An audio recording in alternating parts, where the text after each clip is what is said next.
Okay, so for those of you that don't know me, my name is Veno Naidoo. I am the Head of Materials Research and Electronics for ZEISS in the UK as well as Ireland. Presentation this morning is going to be a two-part presentation, so I will cover a bit of an introduction into ZEISS to give you guys an idea of ZEISS as an organization, and then I will pass on to my colleague Andrew Elliot to do the case study where we use AI techniques to solve problems with microscopy.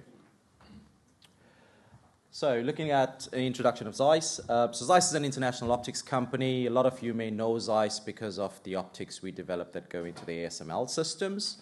So those are lithography systems that I'm sure many of you in the room have.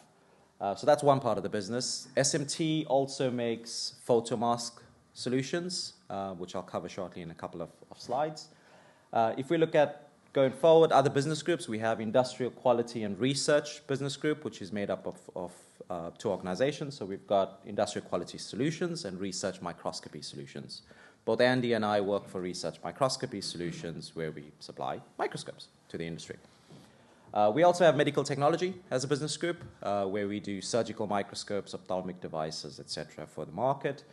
And the last division is Consumer Markets, where we do the fun stuff. So we've got binoculars, we've got rifle scopes, we've got cinematography type stuff that go to the market. And we also have Vision Care, where they make spectacles, contact lenses for consumers. We currently are in over 50 countries. We have over 100 sites across the world. At least 4 of those sites are out of the UK. In Camborne, we have the Sales and Service Center, as well as our manufacturing facility, where we manufacture all our scanning electron microscopes for global distribution, which, is local. And we make in excess of about 700 systems that leave the country. We also have 30 R&D sites, where one of them is also in the UK. So how do we fit into the semiconductor industry? Where are our insertion points for you guys? So as mentioned, we've got photomask solutions. We've got lithography solutions from SMT. If we go into wafer die characterization or package development and failure analysis, this is where Research Microscopy Solutions comes in. And then the last two, where you look at assembly or quality assurance, we have our IQS division that have solutions for you. So looking at photomask solutions, SMT have solutions for metrology, for photomask repair, for tuning, and for aerial image measurements. So different types of solutions that they can offer you. If we look at microscopy for device characterization, failure analysis, we have the broadest portfolio of microscopes to the market because we cover light microscopes, X-ray microscopes, as well as scanning electron microscopes. So we have a full range of scanning electron microscopes to start off with. That is conventional SEMs, tungsten-based SEMs, through to field emission, high-resolution-based SEMs, as well as crossbeam-based systems to look at advanced characterization, milling of your samples, doing 3D tomography type experiments, etc. We also have a broad light microscopy portfolio. So we have a range of stereo microscopes. We have digital microscopes. We also have confocal-based microscopes if you're looking at doing surface roughness measurements. And we also have a system called an axioimage vario, which can do wafer sizes up to 300 millimeters. It can be done in an automated way. You could do full wafer inspection. You could also do automated defect characterization using AI software.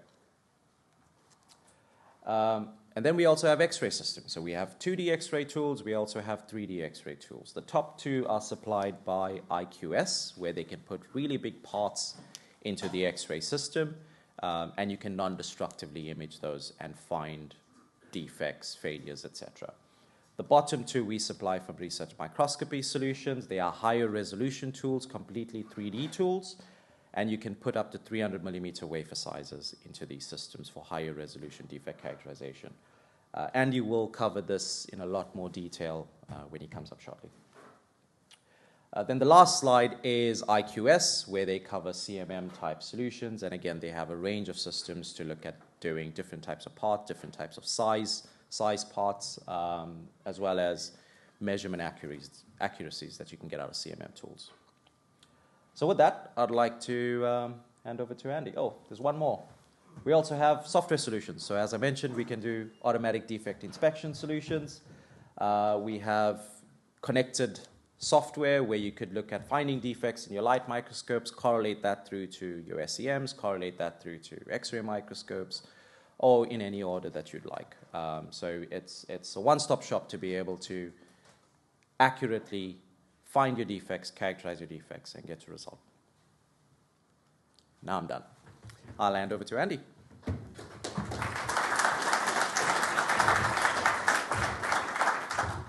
Thanks very much, Veno.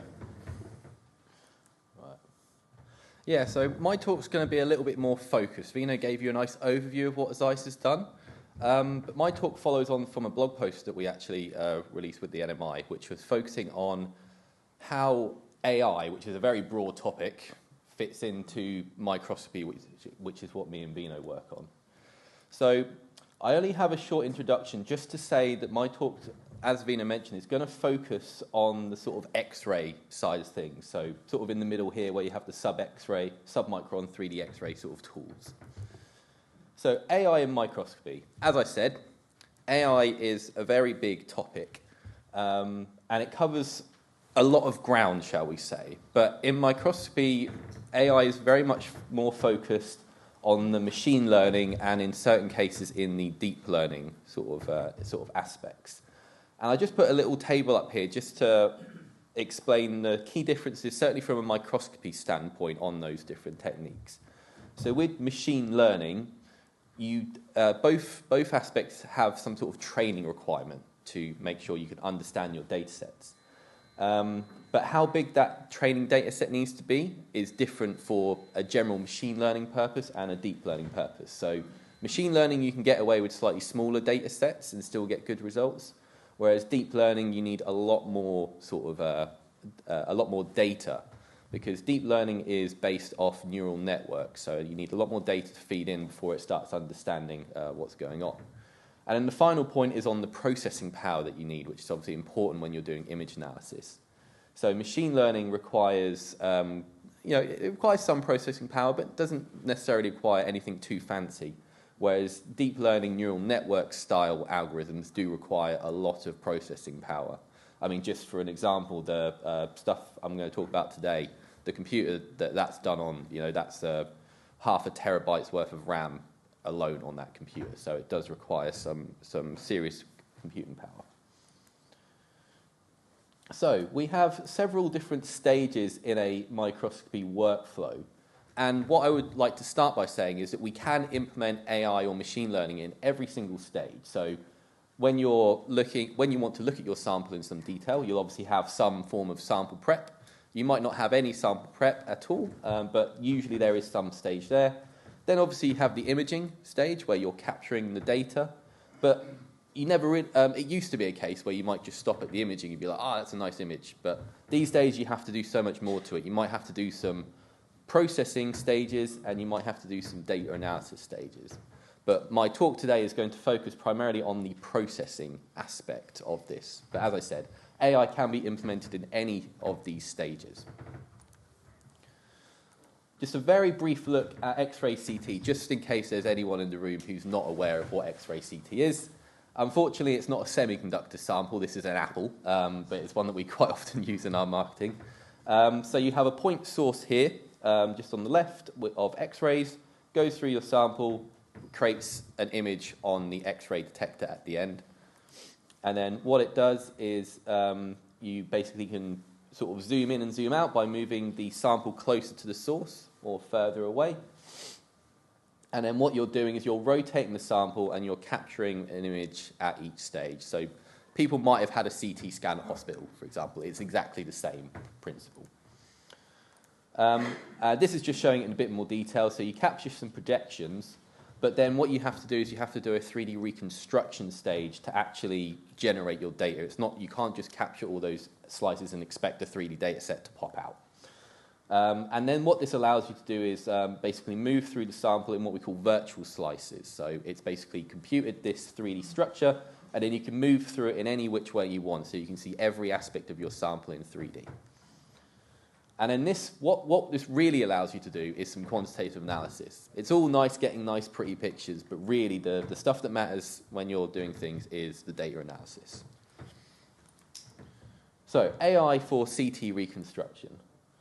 So, at the moment, CT uses what we call FDK. This is just a linear algorithm which has been very useful in the past. But the problem with this particular set of algorithms is that you need a lot of data for it to be relatively artifact-free, shall we say.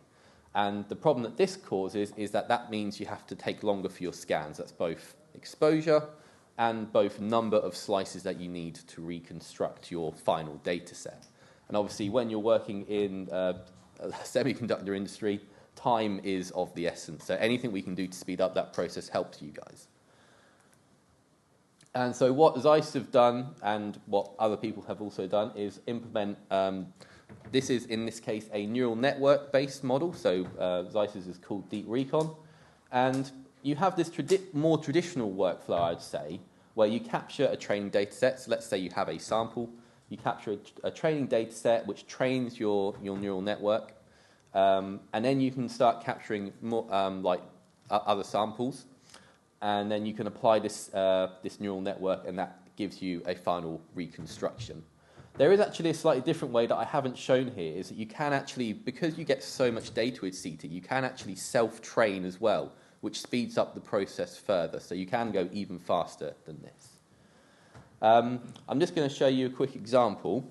So this example has been done on an interposer package, 2.5D interposer package. And we're primarily looking at the copper solder bumps that are at the bottom because they're a decent enough size for us to actually observe in detail. So these are the results that we managed to get. So we have a comparison between the standard reconstruction with a given number of slices captured and then the deep recon version. So with the standard reconstruction, you can see that we captured 1,200 projections, and it took about 120 minutes. So about 2 hours to capture that data set. And then what we did is we basically reduced the data set to 300 projections, which is 30 minutes. But you can see with the standard reconstruction, you get a lot more noise. You can't see, the quality of the data set goes down. Whereas with that same number of projections with the artificial intelligence neural network model, Deep Recon, you are actually getting a data set that is at the very least comparable to the data set where you had to capture 1,200 slices. So it's significantly reducing the time that you need to get to a good result. And this is just from a different viewpoint now, but you can see, again, that actually Deep Recon, even compared to the standard reconstruction, has less noise in it because the type of model that we use has sort of like an inbuilt noise reduction at the start. So when you come to do your subsequent analysis on the Deep Recon data set, it's actually going to be easier to do things like segmentation. And again, this is just a final look as well. So this is almost like trying to speed up. But in cases where you don't need to speed up, you can actually scan for the same time, and you can improve the quality as well. So you can get more better subsequent analysis out of the images on the left.